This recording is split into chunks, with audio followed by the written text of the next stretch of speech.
बड़े बड़े सपनों को उड़ान देने के लिए जरूरत होती है मेहनत कश हाथों की। एक ऐसी जरूरत जिसे पूरा करते हैं गरीब, वो गरीब जिन्हें बेहतर जिंदगी का सपना दिखाकर हमेशा हमेशा के लिए गुलामी की गर्त में धकेल दिया जाता है।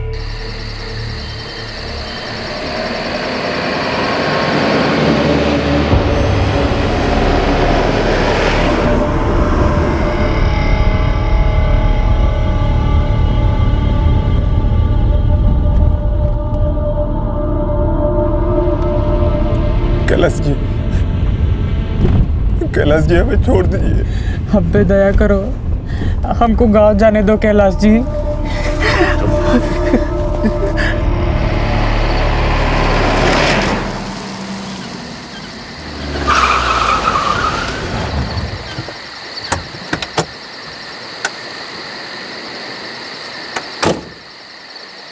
नीचे उधर दोनों को। चल उतर उतर।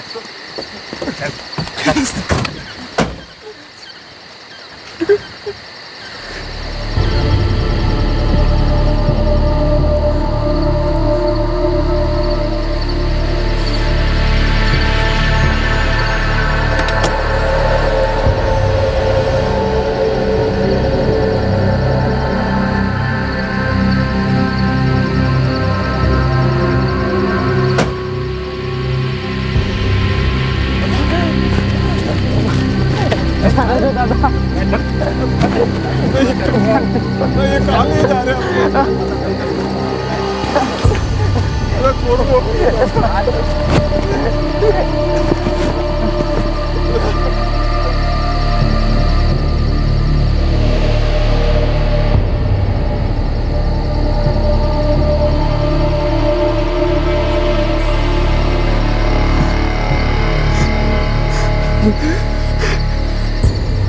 देबो,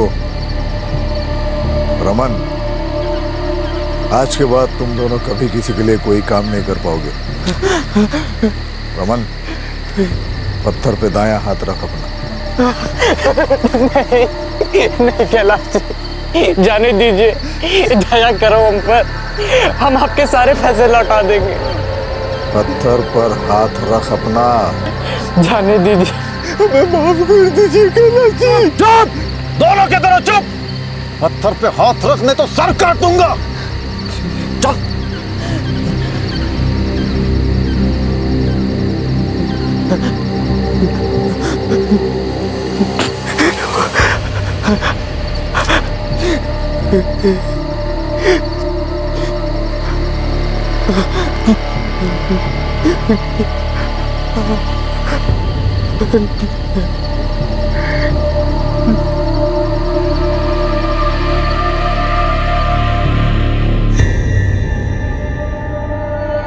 देवशीष कोटिया और रमन साउटी बस 2 हफ्ते पहले तक अपने परिवार के साथ अपने गांव में रह रहे थे। ये गरीब लोग अपने रोजमर्रा के खर्चे चलाने की जद्दोजहद से जूझ रहे थे, जिंदगी जीने के लिए संघर्ष कर रहे थे।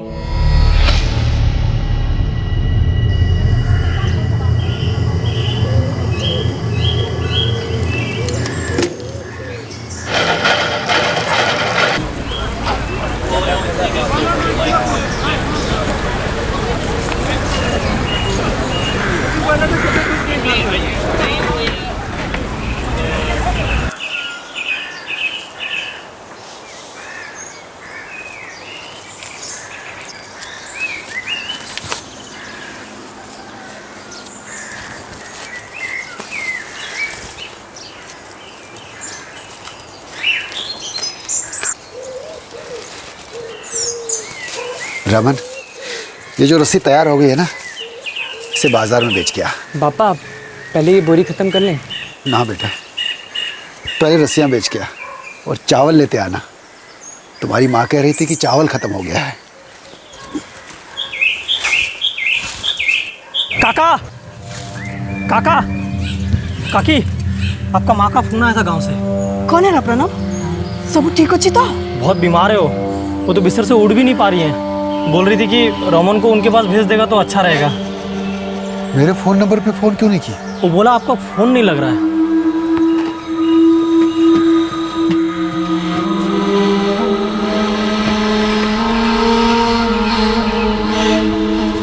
पापा, आपका फोन तो बंद है, चार्ज ही नहीं है इसमें। कैसे होगा?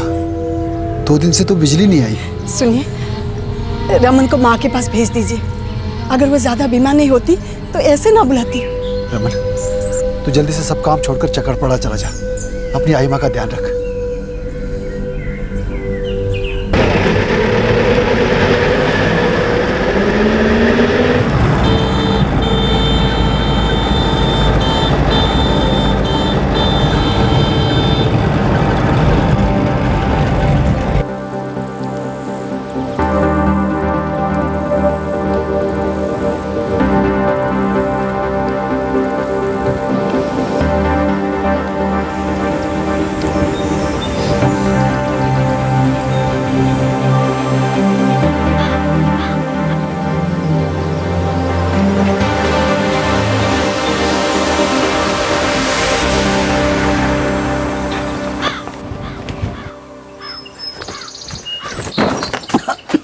आइमा,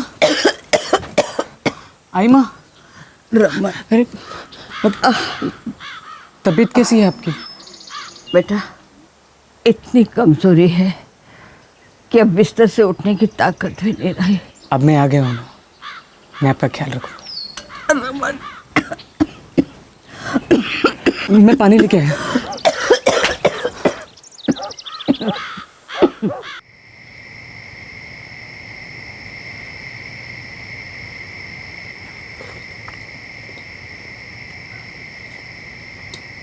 पापा, अब 3 बीघा जमीन से कौन सी किस्मत पलटने वाली है? वैसे भी सारी जमीन तो बंजर हो चुकी है। जैसा तू ठीक समझे वैसा कर बेटा। हम दोनों तो बूढ़े हो गए, हमारी ज़िंदगी कट गई जैसे तैसे। तेरे और उर्वशी के आगे सारी उम्र पड़ी है। विकास का भी देखना है तुम लोगों को।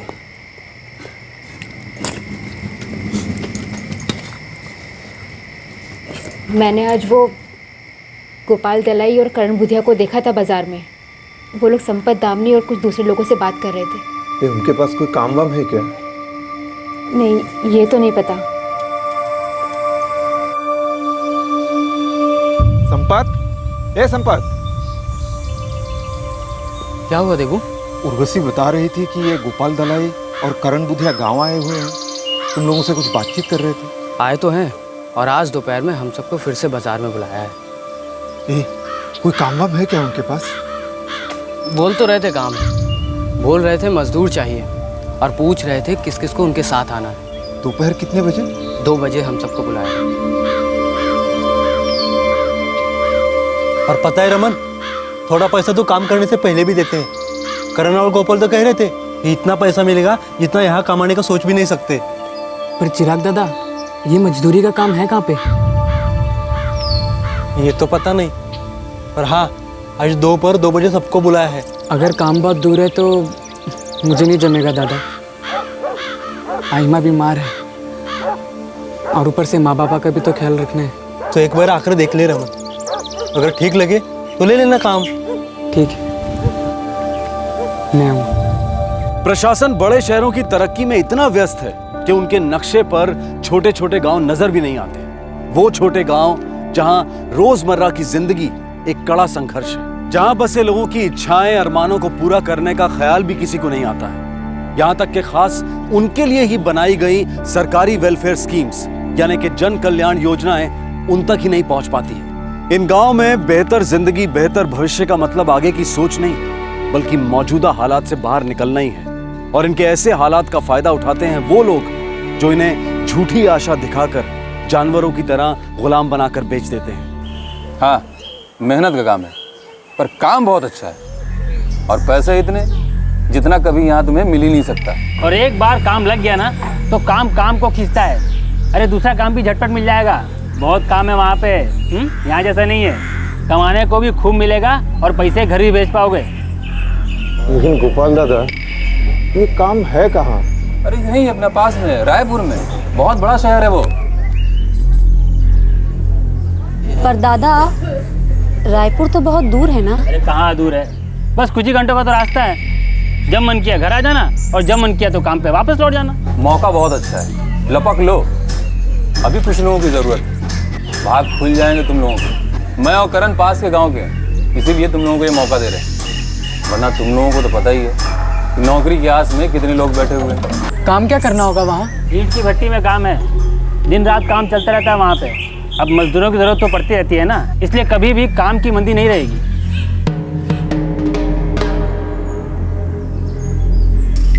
देखो, कल तक का समय है तुम लोगों के पास, ठीक से सोच लो, मौका बहुत अच्छा है, किस्मत बन जाएगी तुम लोगों की। मैं और करण कल सुबह पक्की सड़क पे 8 बजे तुम लोगों का इंतजार करेंगे, और जो 8 बजे तक आ गया उसे हम अपने साथ बस में ले जाएंगे। ठीक है?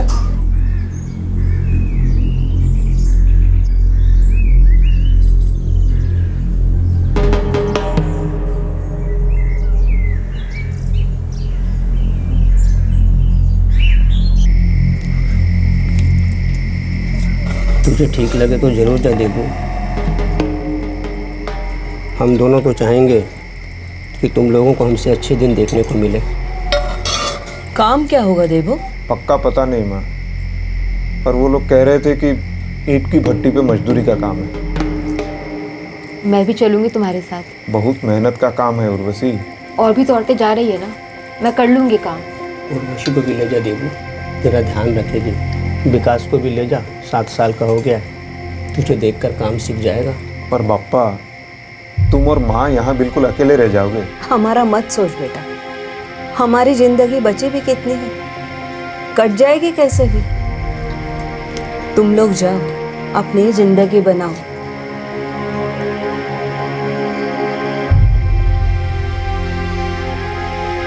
तूने अपने माँ बाप से बात कर ली? नहीं आई माँ, पापा का ना फ़ोन ही नहीं लग रहा है, शायद उनका फ़ोन ना चार्ज नहीं होगा। तो मेरा ध्यान रखने के लिए आया था, अब काम के लिए गांव से इतने दूर जा रहा है। आई माँ, काम अच्छा हुआ तो हम सबकी हालत थोड़ी सुधरेगी, आपकी दवाइयों का खर्च भी निकल जाएगा। अभी तो इतनी महंगी दवाइयाँ हम खरीद ही नहीं सकते, और यहाँ पड़े पड़े क्या करूँगा, कहाँ से लाऊंगा आपकी दवाइयाँ? जैसा तू ठीक समझे, अपना ध्यान रखना।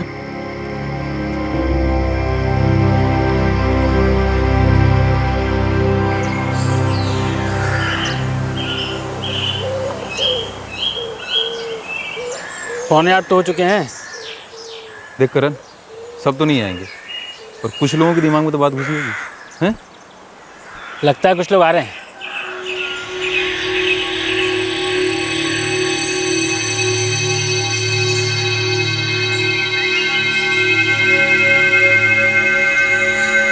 देखा?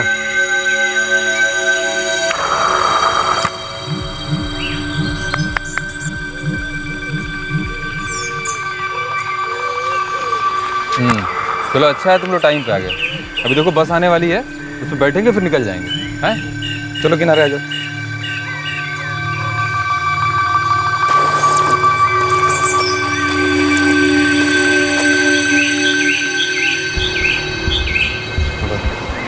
आ जाओ, इधर आ जाओ।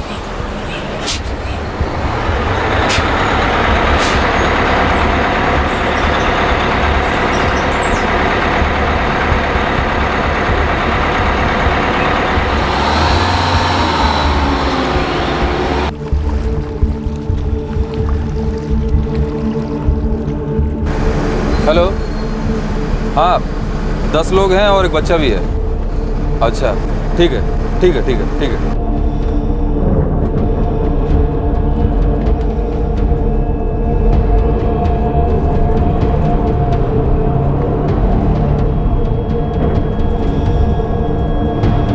सब बड़े लोगों का 5 का हिसाब लगाया, बच्चे कितना पैसा बोलूँ?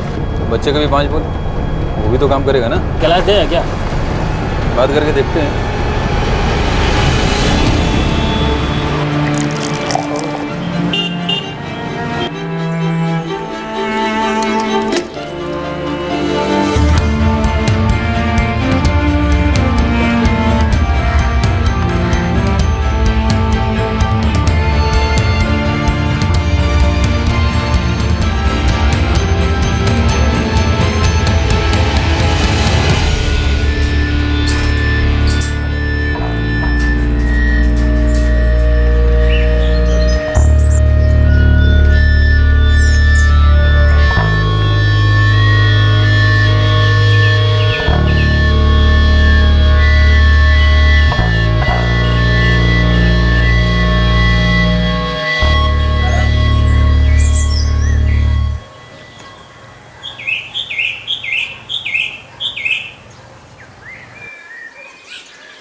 पूरे 10 है दादा। अरे दादा एक बच्चा भी है। उठो उठो उठो उठो। अरे ये तो छोटा है, काम करेगा क्या?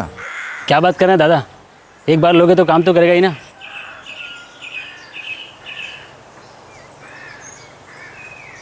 बैठ।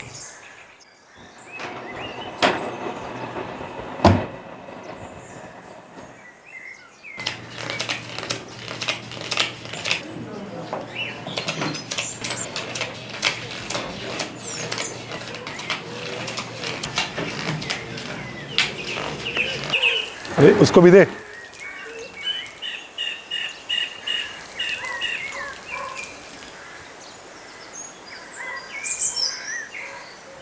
अरे ये पीछे वाले को भी दो।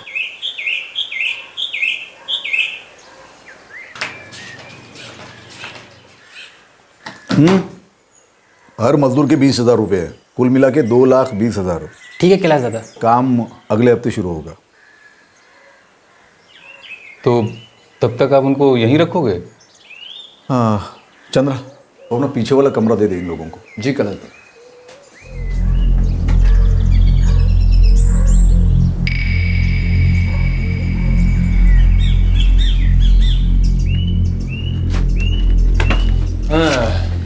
अच्छी खबर है, अगले हफ्ते से काम शुरू हो जाएगा। अगले हफ्ते से? अरे तब तक आराम करो, जब काम शुरू हो जाएगा तो फिर आराम का मौका नहीं मिलेगा। और सुनो, तुम सबका एडवांस पैसा ही मिल गया है, 20-20 हज़ार रुपये मिले हैं सबके। और हाँ, उसमें से 5-5 हज़ार रुपये हमारा कमीशन है। अब जल्दी से ये बताओ कि तुम लोगों को ये पैसे यहीं रखना है या अपने अपने घर भेजने हैं? पूरे 15,000 हैं। खुश? गोपाल दादा, आप ना मेरे पैसे मेरी आई माँ को भिजवा दीजिए। वो अपने इलाज में जितना पैसा लगेगा उतना रख लेगी, बाकी आई बापा को भिजवा देगी। मेरे पैसे तुम गांव में आई पापा को भेज दो। ठीक है, भेज देंगे।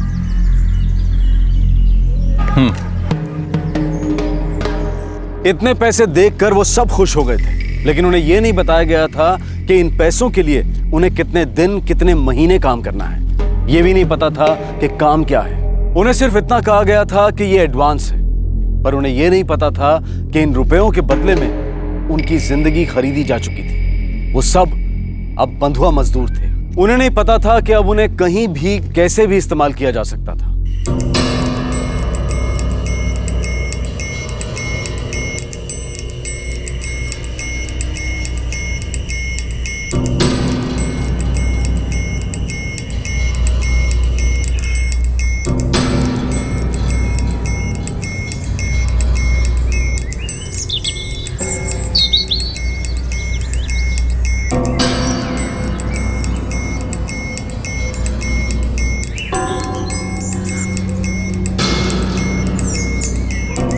चार दिन बीत गए बैठे बैठे।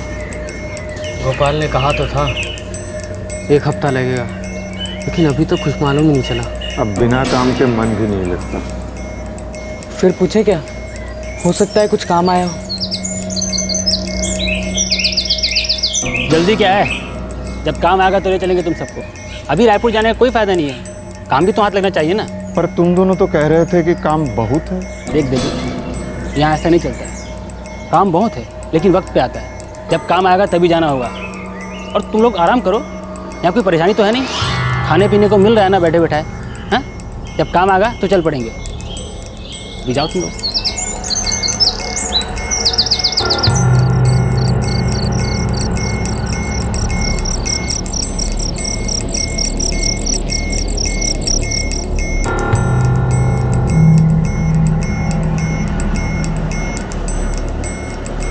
चलो आओ, जल्दी करो, बैठो इधर, फटाफट आओ, चलो बैठो इधर, आओ फटाफट। ए भाई सरक ना अंदर, चलो चलो चलो चलो।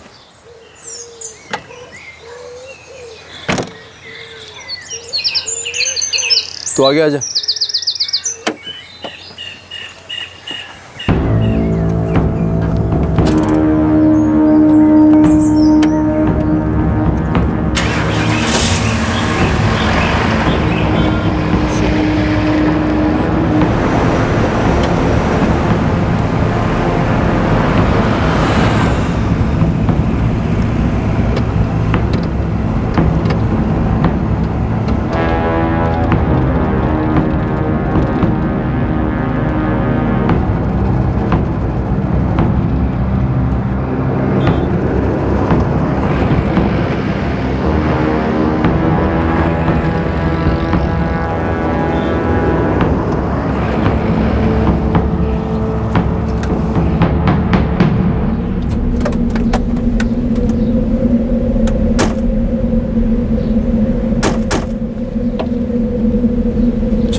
लोग यही बैठो, जब बुलाएंगे तभी बाहर आना।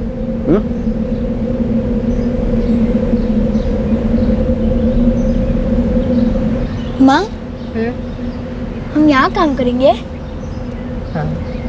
अच्छा है, मुझे ईंटों से खेलना है। चुप कर विकास, हम यहाँ तेरे खेल कूद के लिए नहीं, काम के लिए आए हैं बेटा।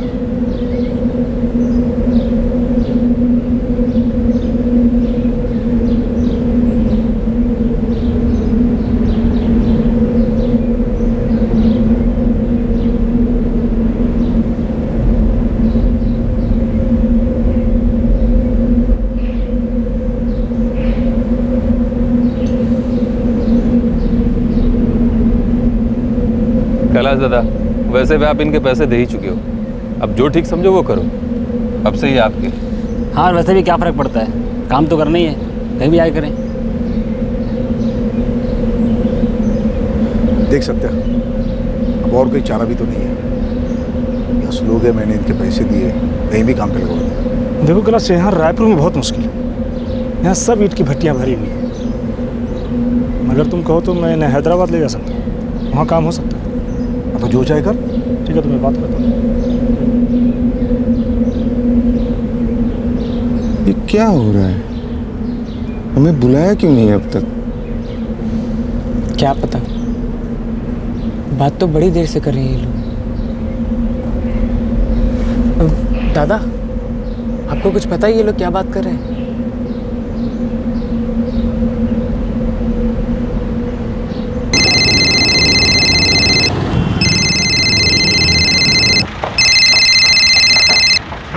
हाँ सत्या, बोल, क्या हाल चाल है?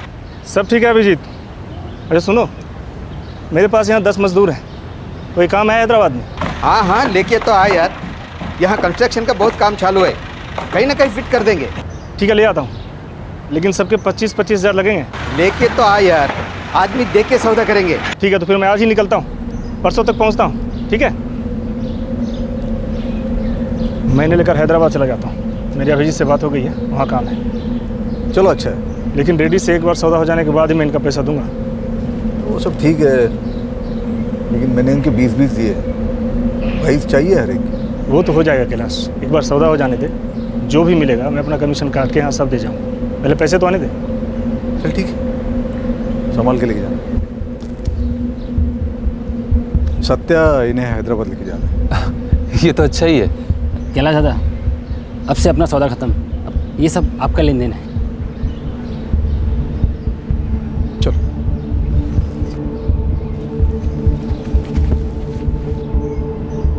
सुनो, ये सत्या बिस्वाल है, नमस्ते बोलो। नमस्ते। नमस्ते। अब से तुम्हारा ध्यान सत्या रखेंगे, यही तुम्हें काम पे लेके जाएंगे। जहाँ कहीं भी काम करना, ढंग से काम करना, समझ गए? सत्या से मुझे कोई शिकायत नहीं आनी चाहिए। अभी सब लोग बाहर आ जाओ, खा पी के थोड़ा आराम कर लो, चाय नाश्ते का इंतजाम करवाता हूँ, फिर निकलते हैं। ठीक है, आ जाओ।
चलो सब लोग जल्दी करो, ट्रेन आधे घंटे में निकल रही है। और हम जा कहाँ रहे हैं सत्या जी? काम करने। और कहाँ जाएंगे? पर कहाँ? हैदराबाद।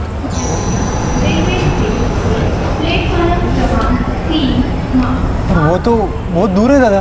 तुम लोगों को दूर पास से क्या लेना देना, पैसे मिल गए ना तुम लोगों को, और काम तो करना ही है। पर हमें तो कहा गया था कि हमें काम रायपुर में मिलेगा। हमारा गांव चक्रापरा यहाँ से पास पड़ता है। तुम लोग को यहाँ पे काम के लिए लाया गया। काम कहाँ करना है तुम लोग ने बताओ। चुपचाप चलो ट्रेन में बैठ जाओ। छोड़ो ये दूर पास करना छोड़ा के, जल्दी करो।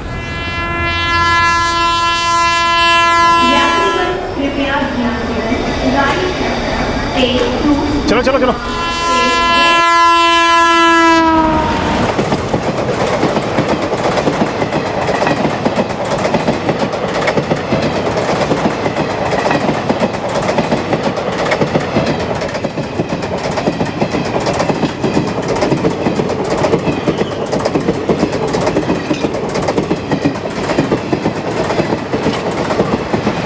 मैं हैदराबाद नहीं जा सकता, वो तो बहुत दूर है।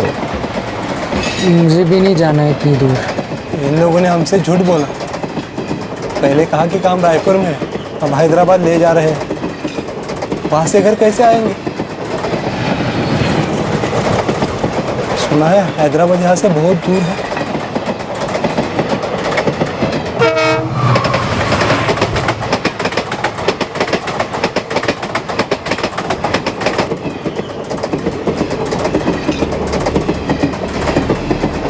अपनी मुश्किलों भरी जिंदगी से बाहर निकलने का जो रास्ता इन लोगों ने लाचारी में चुना था, वो रास्ता इन्हें उन लोगों के पास लेकर आया था जिनके लिए ये महज एक सौदे का सामान थे, जिसे वो लोग कभी भी कहीं भी ले जा सकते थे, क्योंकि वो लोग इन्हें खरीद चुके थे। कुछ याद आया आपको राजाओं और गुलामों के समय के बारे में? लेकिन इन गरीब लोगों के अंदर भी जज्बात थे। एक डर था कि काम देने की आड़ में इन्हें अपने गांव, अपने घर से कहीं दूर ले जाया जा रहा था। वो समझ चुके थे कि वो फंस चुके हैं। अब उन्हें लगने लगा था कि इस हालात से बाहर निकलने के लिए उन्हें कोई रास्ता ढूंढना होगा।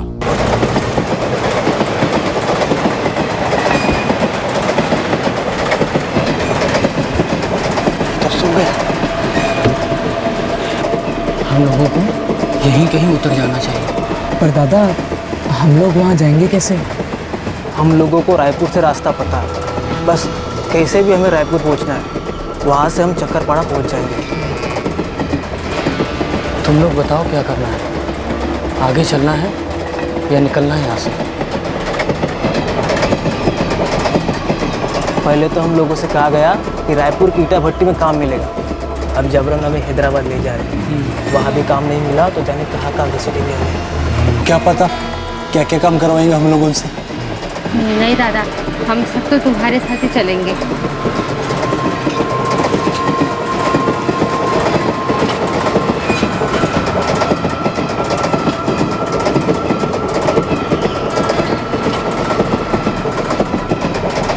हमें चुपचाप जो भी अगला स्टेशन आएगा वहाँ उतरना होगा, फिर वहाँ से कैसे भी करके हम घर लौट सकते हैं।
दादा, हम वहाँ से नहीं जा सकते, बहुत भीड़ है, ऊपर से दरवाजे भी नहीं खुल रहे।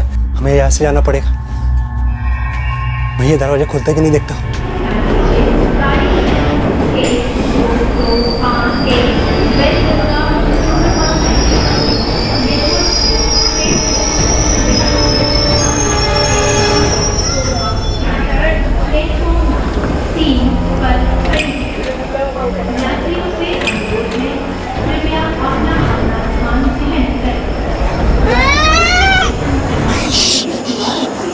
यात्रीगण कृपया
अब वापस कैसे जाएंगे?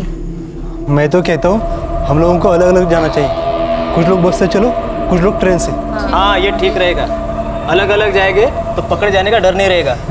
दामिनी, पूनम और राधिका, तुम लोग मेरे साथ चलो। जो भी अगली बस रायपुर जाएगी वो हम पकड़ लेंगे। मैं आदिनाथ और मकरंद के साथ पैदल निकलता हूँ। जहाँ तक हो सकेगा हम लोग चलेंगे। और देबू, तू उर्वशी और विकास के साथ वहाँ पर रायपुर निकल, ठीक है? जब यहाँ तक ट्रेन आई है तो वापसी की भी ज़रूर होगी। हाँ, मैं इनके साथ रुकता हूँ संपर्क भैया।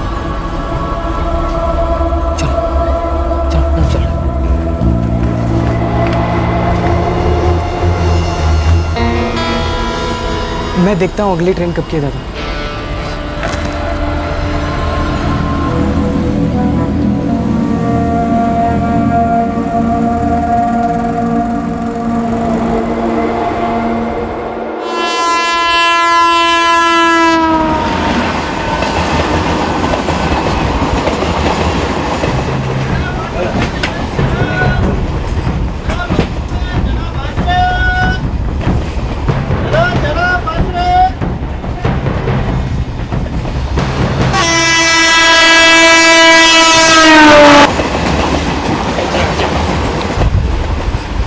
कहाँ जा रहे हैं पापा? हम घर वापस लौट रहे हैं बेटे। क्यों? इतनी बत्ती पे नहीं जाएंगे क्या? चुप कर विकास।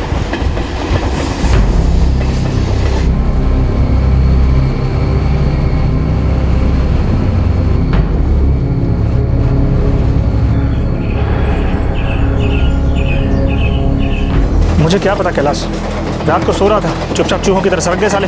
तेरे को कहाँ ताना, ध्यान से लेके जाना। सर मैं क्या कर सकता हूँ? और उनके हाथ पाँव बांध के ले जाता क्या उनको?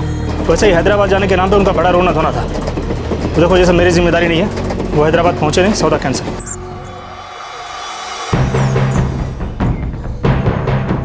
इतनी बड़ी रकम पानी में चली गई।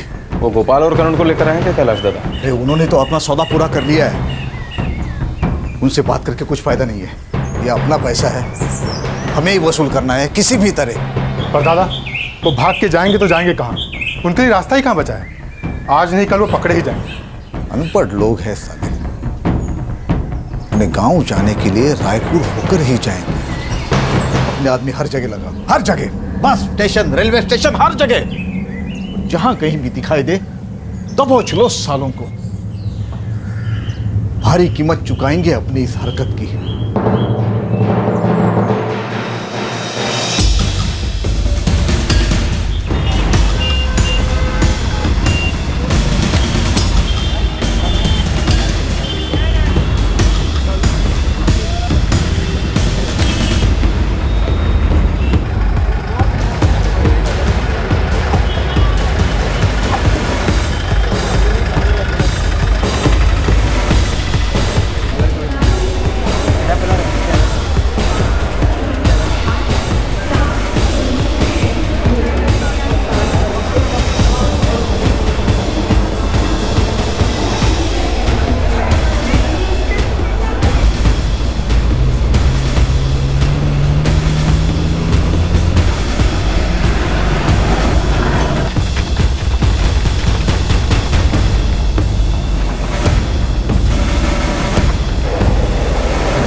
अगला स्टेशन रायपुर है। से अनुरोध है, कृपया अपना अपना स्थान ग्रहण करें। रायपुर रेलवे स्टेशन में आप मन के स्वागत है। यात्री मन कृपया ध्यान देवें। गाड़ी संख्या 1-2 रायपुर रेलवे स्टेशन में आप मन के स्वागत है। यात्री मन कृपया ध्यान देवें। गाड़ी संख्या 1-2 8 5 4 अमरकंटक सुपरफास्ट।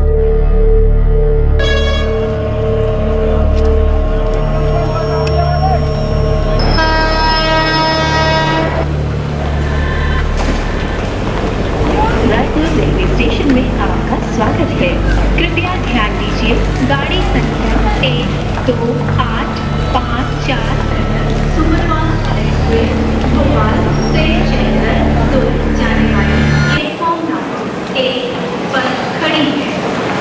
यात्रियों से अनुरोध है, कृपया अपना अपना स्थान ग्रहण करें।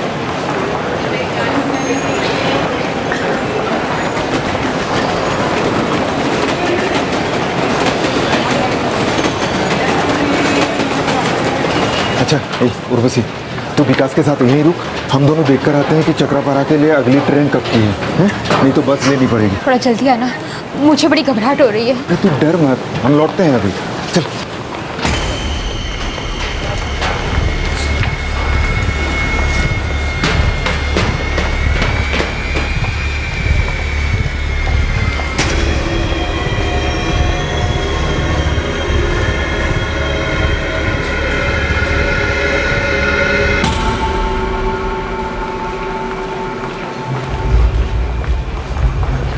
हाँ चेतन, अभी अभी मुझे 2 लोग दिखे। तू भाग के प्लेटफॉर्म नंबर 2 के किनारे पे आ जा, यही घेर लेते हैं सालों को।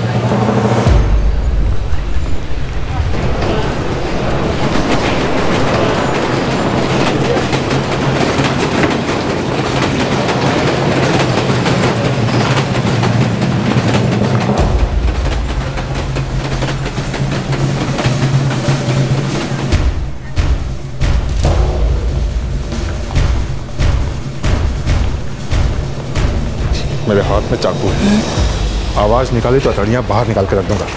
और मेरे पास जो चाकू है उससे तेरे पेट में हवा महल बना दूंगा। चुपचाप चलता रहा। चल चलो।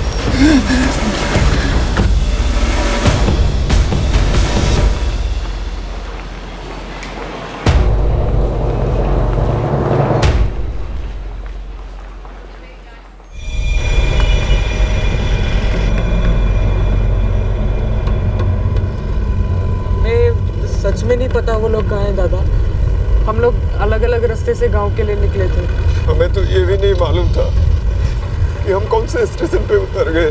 ये सुन लो तुम दोनों, अगर बाकी लोग हाथ नहीं आए ना तो ये छुरी बात करेगी तुमसे। इसलिए सीधे बता दो बाकी सब कहाँ हैं।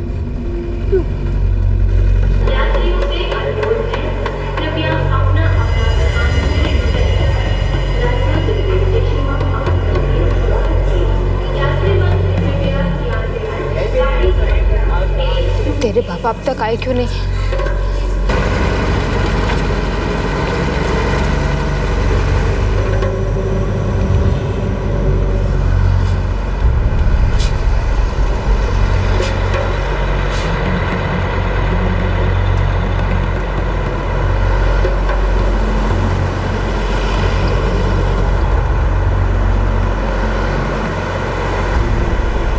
यही रुकते हैं, कोई ना कोई तो बस आएगी। शायद कोई बस हमें चक्रापाड़ा तक ले जाए।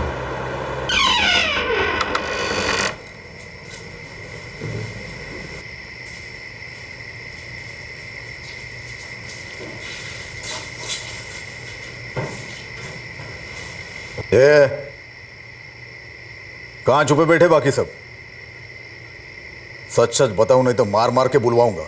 दादा, हमें सच में नहीं पता वो लोग कहाँ हैं। दादा, हमने सोचा कि सब लोग अलग अलग रास्ते से पहुंचेंगे। कहाँ जाएंगे भाग के? पैसे दिए मैंने तुम लोगों के। मैंने करण को पैसे मेरी आई माँ को देने को कहे थे। मैं आपके पैसे वापस ला दूंगा दादा। मेरे पैसे भी गोपाल ने मेरे घर वालों को दे दिए होंगे। हम आपके एक एक पाई चुकता कर देंगे कैलाश दादा। हमको जाने दीजिए दादा, हम आपकी एक एक पाई लौटा देंगे दादा। वो तो तुम लौटाओगे ही। और जब तक सब लोग नहीं मिल जाते तुम दोनों कहीं नहीं जाओगे। और अगर सब लोग ना मिले तो मेरे पैसे मैं तुम दोनों से वसूल करूंगा, समझे? इन दोनों को बंदी रखना, सिर्फ जिंदा रहे इतना ही खाना देना, एक दाना भी ज्यादा नहीं। जी दादा।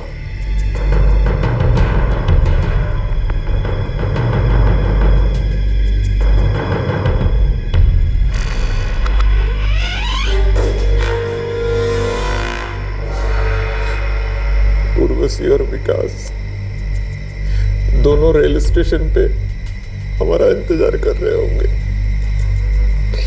उन दोनों के पास तो एक पैसा भी नहीं है।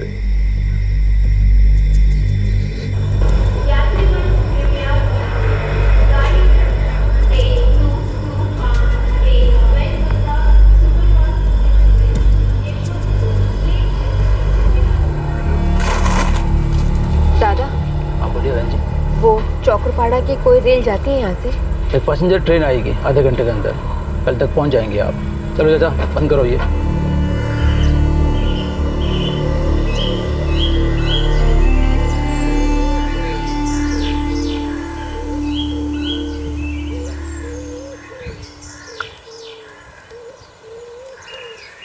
अरे चिराग, तू कब लौटा? काका, देबू, उर्वशी भावजा, विकास घर नहीं पहुंचे? नहीं तो सब ठीक तो है ना? क्या हुआ? अभी 10 ही दिन तो हुए थे तुम लोगों को गए हुए। हाँ काका, पर वहाँ सब गड़बड़ था। बड़ी मुश्किल से अपनी जान बचा के भागे हम वहाँ से।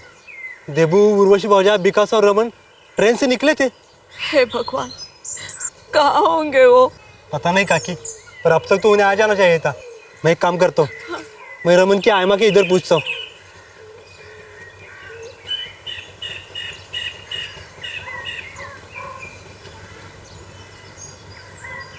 नहीं चिराग बेटा, रमन तो यहाँ नहीं आया। तो उसे आ जाना चाहिए था हेमा, पर हो सकता है कि रास्ते में ही हो। रमन के माँ बाप को तो ये भी नहीं पता कि वो काम के लिए गांव से बाहर गया है। कहीं कोई अनहोनी ना हो गई हो। मुझे तो बड़ी घबराहट सी हो रही है। तुम रमन के पापा को फोन करोगे? हाँ हेमा, पर उनके पास फोन तो है ना? हाँ है। मैं अभी लगाता हूँ। ठीक है।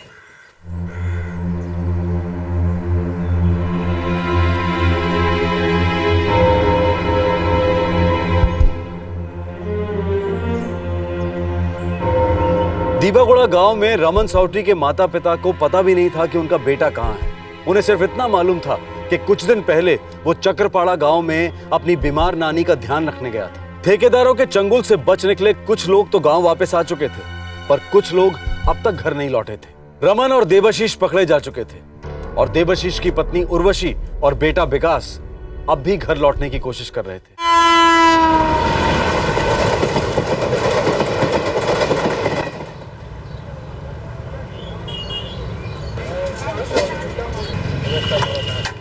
चार लोग गांव लौट आए हैं और बाकी लोग की कोई खबर नहीं है। अब चाहे कोई गांव लौटे या रास्ते में धूल चाटे, कीमत तो ये दोनों ही चुकाएंगे।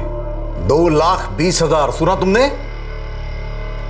अगर मुझे मेरे पैसे नहीं मिले तो मैं तुम दोनों को जिंदा नहीं छोड़ूंगा। पर दादा, हमें तो सिर्फ 15,000 ही मिले थे। मुझे भी 3 लोगों के 45,000 मिले थे, जो मैंने गोपाल को दे दिए थे घर ले जाने को। 2,20,000 हम कहाँ से लाएंगे दादा? हमें जितना पैसा मिला है हम आपको लौटा देंगे। मुझे एक ही काम है क्या? सबके पीछे पाई पाई बटोरने के लिए भागने का? बेवकूफ लगता हूं मैं तुम्हें? हैं? इतना खर्चा किया तुम पे, यहां बुलाया, खिलाया, पिलाया, अब तुम दोनों लाओगे मेरे पैसे या फिर मरो।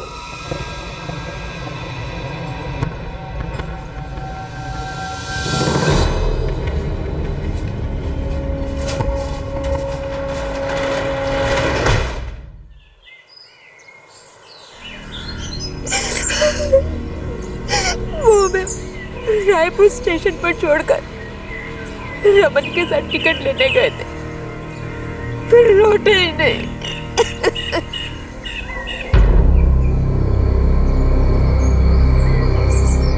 तो वो लोग तुम्हें स्टेशन पे छोड़ के चले गए? वो चाकरपाड़ा जाने वाली ट्रेन का पता करने गए थे, फिर लौटे ही नहीं। हो सकता है कुछ काम मिल गया हो, वहीं पे चले गए होंगे वो लोग। ऐसे कैसे चले जाएंगे साहब? इनको अकेला छोड़ के। साहब ये लोग 10 लोग गए थे गांव से काम के लिए, वहां से वो लोग इनको जबरदस्ती हैदराबाद ले जा रहे थे। अब वहां से भागे हो, मगर इस गांव से तो अपनी मर्जी से गए थे ना। मैं उन लोगों की यहाँ पर लापता होने की शिकायत नहीं लिख सकता। मेरा बेटा किसी हाल में अपनी बीवी और बच्चों को स्टेशन पर छोड़कर नहीं जाएगा साहब। और अगर काम मिल गया होता तो फोन करके बताता ना साहब। फोन है ना साहब मेरे पास। अच्छा ठीक है। जब उन्हें जबरदस्ती हैदराबाद ले जाया जा रहा था तब उसने फोन किया था आपको? उन्होंने हमें बीच रास्ते में ही बताया कि वो हमको हैदराबाद लेकर जा रहे हैं। मैं तुम लोगों की इस तरह की बिना सिर पैर वाली बातों पर शिकायत नहीं लिख सकता। जब तुम्हारा बेटा गया है तो वापस भी अपने आप लौट आएगा। पुलिस के पास और भी बहुत सारे काम होते हैं। चलो निकलो यहाँ से, निकलो।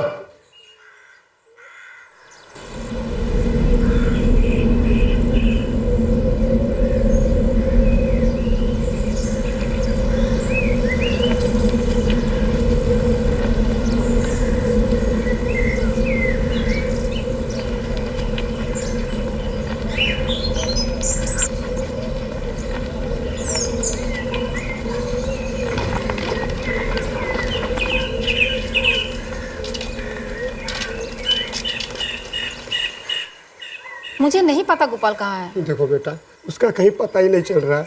हाँ भाऊजा, देवाशीष और रमन तो रायपुर स्टेशन पर ही थे, पता नहीं वहाँ से कहाँ चले गए। तो मैं क्या करूँ? मैंने कह दिया ना कि गोपाल काम से बाहर गया हुआ है, मुझे नहीं पता वो कहाँ है। वो करण कहाँ रहता है? आप अगले गली में जाओ, वही उसका घर है। चलो। उनका कुछ पता नहीं है, बाहर गए वो। मदद करो बेटी, मेरा बेटा लौटा नहीं है।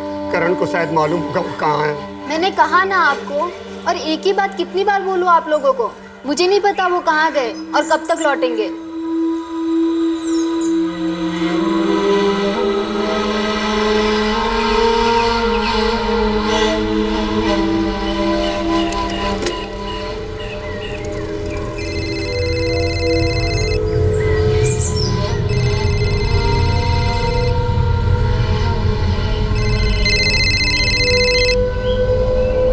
हेलो, देवाशीष का बाबा सदानंद बोल रहा है?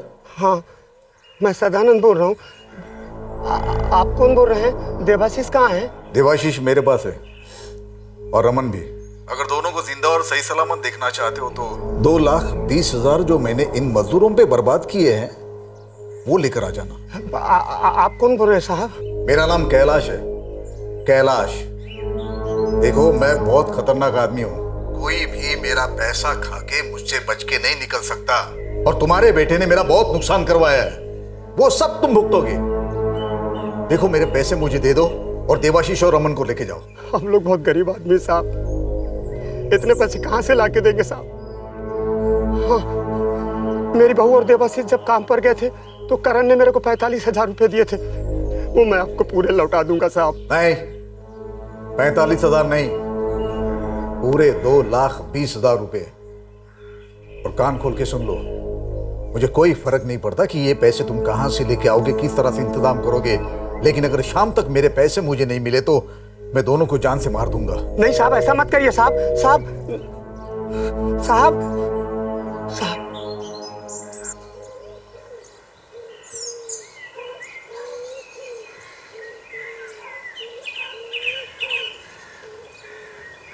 हम तो अपने सारे पैसे लौटा देंगे, पर मकरन, आदिनाथ और संपत पता नहीं ये लोग कहाँ है, अब तक घर नहीं पहुंचे।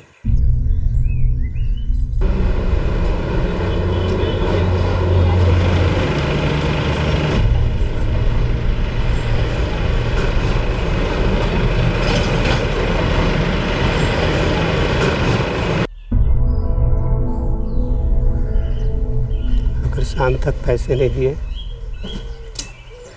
तो लोग देवाशीष और रमन को मार डालेंगे।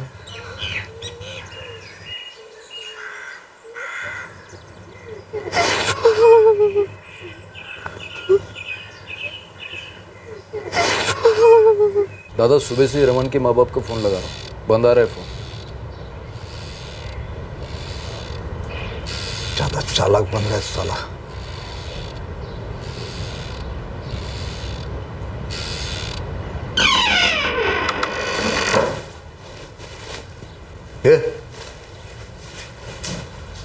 मुझे क्या लगता है गलत नंबर देके बच जाएगा? नहीं दादा, मैंने सही नंबर दिया था। बंद ही आता है फोन। दादा वो हमारे गांव में बिजली बहुत कम आती है, इसलिए फोन नहीं लग रहा होगा। हम बहुत गरीब लोग हैं कैलाश जी, हमें छोड़ दो। अबे तुम लोग 2,20,000 से मुझे गरीब कर चुके हो, उसका क्या? अगर तेरा बाप रात तक पैसे नहीं लेके आया तो तुम दोनों तो बस खत्म।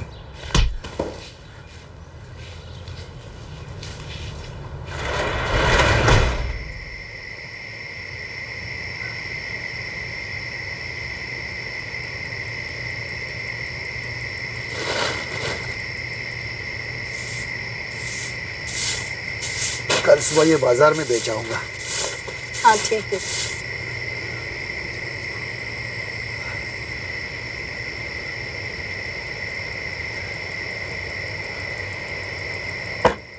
देवशीष के पिता इतना पैसा देने की हालत में नहीं थे और रमन के माता पिता उसकी हालत के बारे में जानते नहीं थे। कैलाश को यह बात बर्दाश्त नहीं हो रही थी कि उसके खरीदे हुए मजदूरों ने उसे धोखा दिया था। वो बदला लेना चाहता था। दादा, मुझे नहीं लगता कि ये पैसा वापस आएगा। हाँ दादा, अब बस मान के चलो कि सौदे में नुकसान होना ही होना है। नहीं, इतनी आसानी से मेरा पैसा मैं उन्हें हजम नहीं होने दूंगा। ऐसा सबक सिखाऊंगा, पता चलेगा उन लोगों को मेरा पैसा मारने का नतीजा क्या होता है।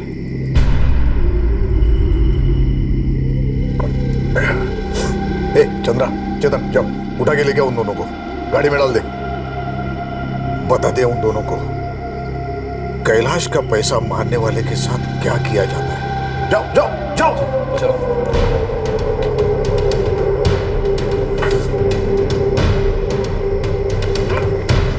हमें कहाँ ले जा रहे दादा? माफी मांगते हैं हम आपसे, हम आपके पैर पड़ते हैं, हमें जाने दीजिए। माफ कर दीजिए दादा, जाने दीजिए। हमें जाने दीजिए दादा, हमें माफ कर दीजिए दादा, जाने दीजिए। दादा माफी दे दीजिए, हमें जाने दीजिए।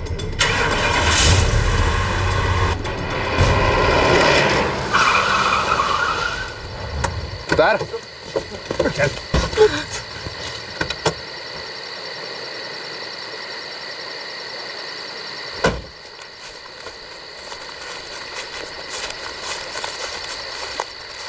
पत्थर पर हाथ रख अपना। जाने दीजिए, हमें माफ कर दीजिए कैलाश जी। चुप, दोनों के दोनों चुप। पत्थर पे हाथ रख नहीं तो सर काट दूंगा।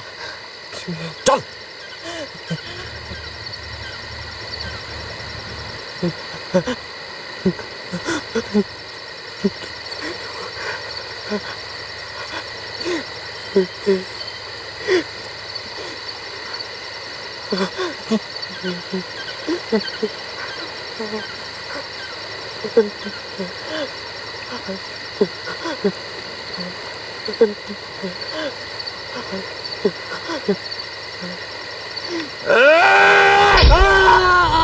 बड़ी ही क्रूरता से रमन और देवशीष की दाईं हथेलियां काट दी गई। पैसे के नुकसान की वजह से गुस्से में पागल हो चुका कैलाश नहीं चाहता था कि वो किसी और के लिए काम कर सके।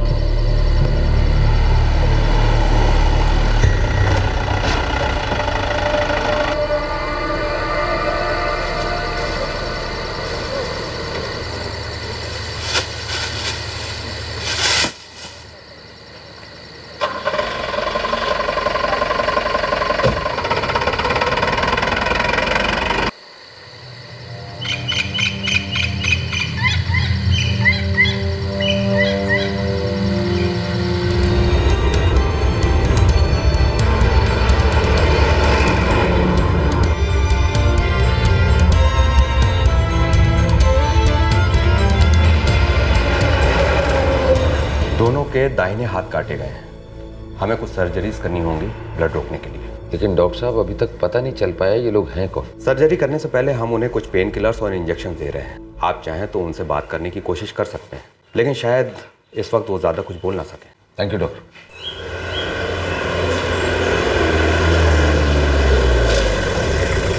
ये सदानंद गोटिया का घर किधर है? ये आगे उस तरफ है सर।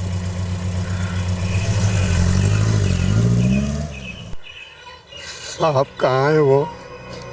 सरकारी हॉस्पिटल में ऑपरेशन होना है उसका। क्या बता सकते हैं कि रमन सोती की नानी कहाँ रहती है? देवाशीष सिर्फ उनका नाम ले पाए, रमन को तो अभी तक होश नहीं आया। वो पास ही में रहती है और रमन के माँ बापा देवागुड़ी गांव में।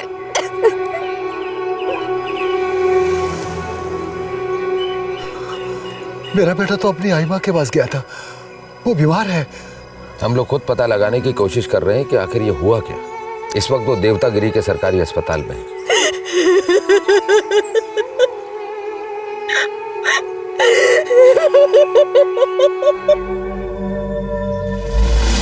वो हमें पास के एक शहर ले गए थे, कुंडरमल।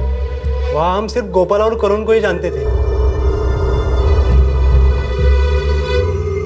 वहाँ से एक और आदमी हमें रायपुर की ईट भट्टी पे ले गया साहब, और वहाँ से कोई दूसरा आदमी हमें रेल स्टेशन पर लेकर गया। उसने हमें वही बताया कि वो हमें हैदराबाद ले जा रहा है। हमने मना किया कि हम इतनी दूर नहीं जा सकते, और उसने हमारी एक नहीं सुनी। इसलिए हम लोग चुपके वहाँ से भाग निकले। हमने आपस में फैसला किया था कि सब अलग अलग रास्ते से गाँव लौटेंगे, मगर देवाशीष और रमन लौट के ही नहीं आए।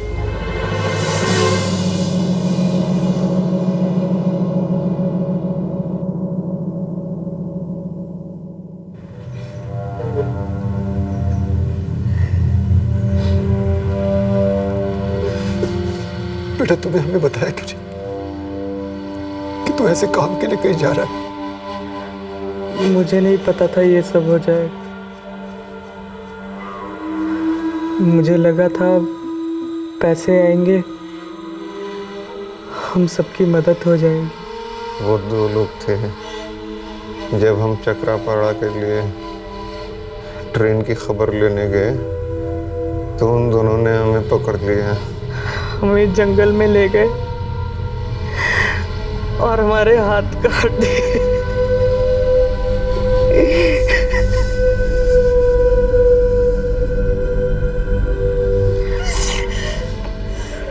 अगर इन दोनों की हथेलियां मिल जाएं तो हम रिकंस्ट्रक्शन सर्जरी कर सकते हैं, लेकिन जल्द से जल्द इनके हाथ मिलने चाहिए, तभी हम कुछ कर पाएंगे। डॉक्टर साहब, हम सारे मुजरिमों को पकड़ने की कोशिश कर रहे हैं। उनके मिलने के बाद ही पता लग पाएगा कि उन लोगों ने इनके कटे हुए हाथों का किया क्या।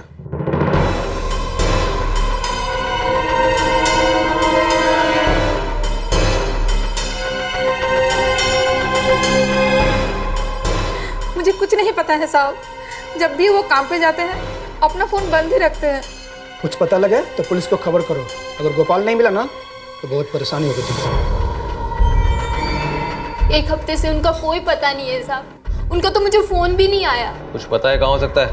नहीं साहब, वो मुझे कुछ नहीं बताते।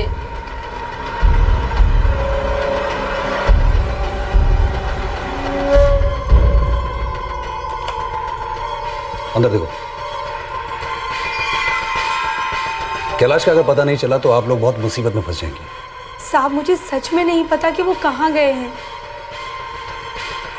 प्रणव, जी सर। इस मकान में नजर जी। कैलाश और उसके आदमी कहीं भी नजर आए, घसीट के पुलिस स्टेशन लेके। साहब ये सत्या ठेकेदार है, मजदूरों को बेचता है साहब, लेकिन कुछ दिनों से उसका खुद पता नहीं चल रहा। रहता कहाँ ये? काम किधर करता है? देखो अगर ये सत्या हाथ नहीं लगा ना तो तुम सब लोग अंदर हो जाओगे। नहीं साहब, ऐसा मत करो साहब। मुझे जैसे ही कुछ पता चलेगा मैं खुद आपके पास चल कर आऊंगा साहब। सर, हम पूरा जंगल छान रहे हैं इन दोनों के हाथों के लिए। तलाश जारी रखो।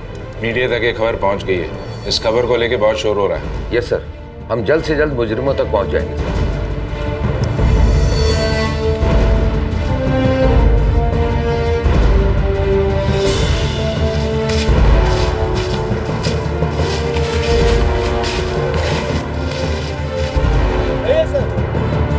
सर। सर मुझे लगता है कोई जंगली जानवर खा गया होगा। हाँ हो सकता है, लेकिन तलाशी जारी रखो। कोई कोना छूटना नहीं चाहिए।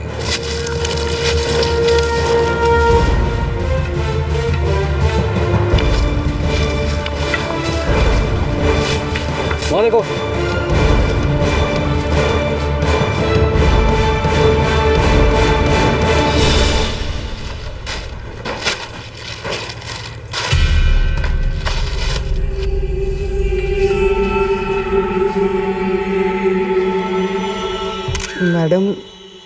हमने उन्हें बहुत कहा, हमें अपने घर, अपने गांव जाने दीजिए।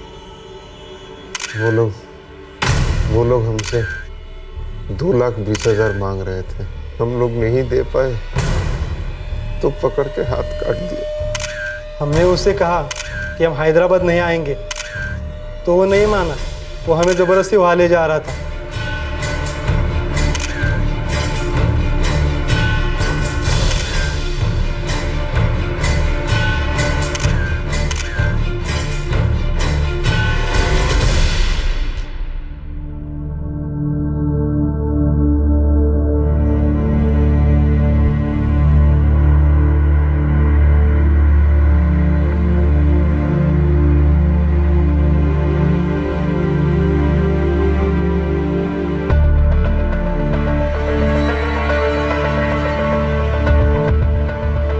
स्थानीय मीडिया ने इस क्रूरता भरे केस को हर जगह रिपोर्ट किया।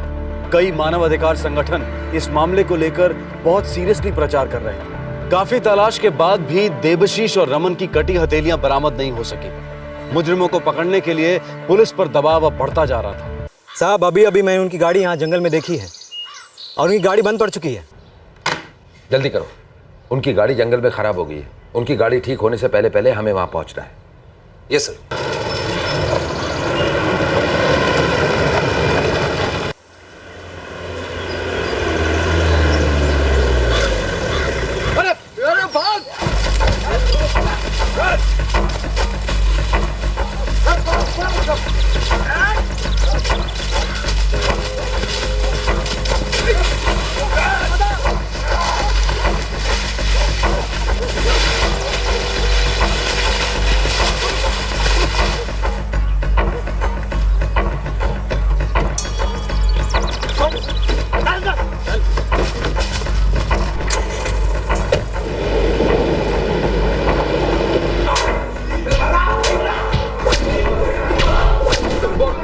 कैलाश से पुलिस को गोपाल और करण के ठिकानों का पता चलता है।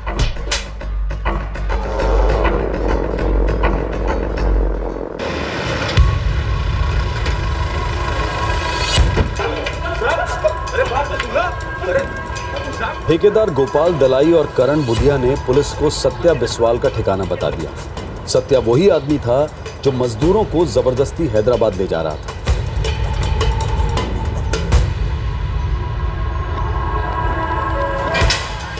ठेकेदारों के माफिया की ये आखिरी कड़ी भी अब पुलिस के पास थी। सर, ये अलग अलग राज्यों के गांव से गरीब लोगों को बरगला के लाते हैं और बंधुआ मजदूरी में झोंक देते हैं और अपना कमीशन कमाते हैं। जाहिर है ये अकेला केस नहीं है, ये माफिया इस काम में काफी समय से लगा होगा। सर, हमारे पास में सारी डिटेल्स है और हम पता लगा चुके हैं ये कहाँ और किस किस को सप्लाई कर रहे हैं। मुझे इस केस की सारी डिटेल रिपोर्ट चाहिए, कलेक्टर ऑफिस भेजनी है। सुप्रीम कोर्ट ने भी रमन और देवाशीष मजदूर के केस को सुओ मोटो नोटिस लिया है। सर,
स्थानीय प्रशासन ने रमन और देवशीष को मुआवजे के रूप में 5-5 लाख रुपए दिए। उनकी कटी हुई हथेलियों की जगह प्रोस्थेटिक्स यानी कि आर्टिफिशियल अंग लगाए गए और उनके इलाज का सारा खर्चा सरकार ने उठाया। सुप्रीम कोर्ट ने इस केस का सुओ मोटो नोटिस लेते हुए इसकी समयोचित जांच और विस्तृत रिपोर्ट देने के आदेश दिए। साथ ही यह आदेश भी दिया कि पीड़ितों को उचित मुआवजा दिया जाए और उनके सारे इलाज का पूरा ध्यान भी रखा जाए। इसके अलावा सुप्रीम कोर्ट ने अलग अलग प्रदेशों की स्थानीय सरकारों से इन प्रदेशों में बाहर से आने वाले मजदूरों, उनके काम करने के हालात और उनको दी जाने वाली सभी सुविधाओं का पूरा ब्यौरा मांगा है। सभी अभियुक्त इस वक्त न्यायिक हिरासत में हैं। कई रिपोर्ट्स के अनुसार देश के कई राज्यों में इस तरह की गुलामी और बंधुआ मजदूरी से जुड़े बहुत से शक्तिशाली माफिया काम कर रहे हैं। ये करोड़ों रुपए के मुनाफे वाला व्यापार है, एक ऐसा व्यापार जो इंसानी जीवन और गरिमा का खुलेआम उल्लंघन करता है, मानवीय अधिकारों का घोर अपमान करता है। क्या प्रशासन की मिली भगत के बिना इतना बड़ा व्यापार ऐसे खुलेआम चल सकता है? और ये कोई नया जुर्म नहीं है जो ऐसे अचानक सामने आया है। ऐसे केसेस मनरेगा और रोजगार आश्वासन जैसी गरीबों के लिए लाई गई स्कीम्स पर भी सवाल उठाते हैं, जो ऐसे गांव को प्रगति के रास्ते पर लाने का दावा करती है। एक दूसरा सच ये भी है कि श्रमिकों पर पूरी तरह से निर्भर क्षेत्रों में भी अक्सर न्यूनतम वेतन यानी कि मिनिमम वेजेस भी इन मजदूरों को नहीं मिलती है। कई तरह की कमीशंस और दलाली के बाद अक्सर इन्हें ना के बराबर ही पैसे मिलते हैं। कई सरकारी नियमों और उपायों के बावजूद भी ऐसा खुलेआम होता है। जो हुआ वो बहुत ही शर्मनाक था, लेकिन ये कोई अकेला ऐसा केस नहीं था। ऐसे न जाने कितने मामले होंगे जो मीडिया की नजर में आए ही नहीं होंगे। जरूरत है एक दृढ़ संकल्प की, एक शक्तिशाली प्रणाली की जो निश्चय करे कि ऐसे जुर्म अब और नहीं होंगे। आपसे फिर मुलाकात होगी क्राइम पेट्रोल दस्तक में एक और नए केस के साथ। तब तक अपना ख्याल रखें, सुरक्षित रहें और याद रखें, इंसान होने के नाते हम सबका ये मूल कर्तव्य है कि हम कम से कम इंसानों की तरह बर्ताव तो करें। जय हिंद। इस तरह के और भी एपिसोड देखने के लिए हमारे चैनल को सब्सक्राइब करें और बेल आइकन दबाना ना भूलें।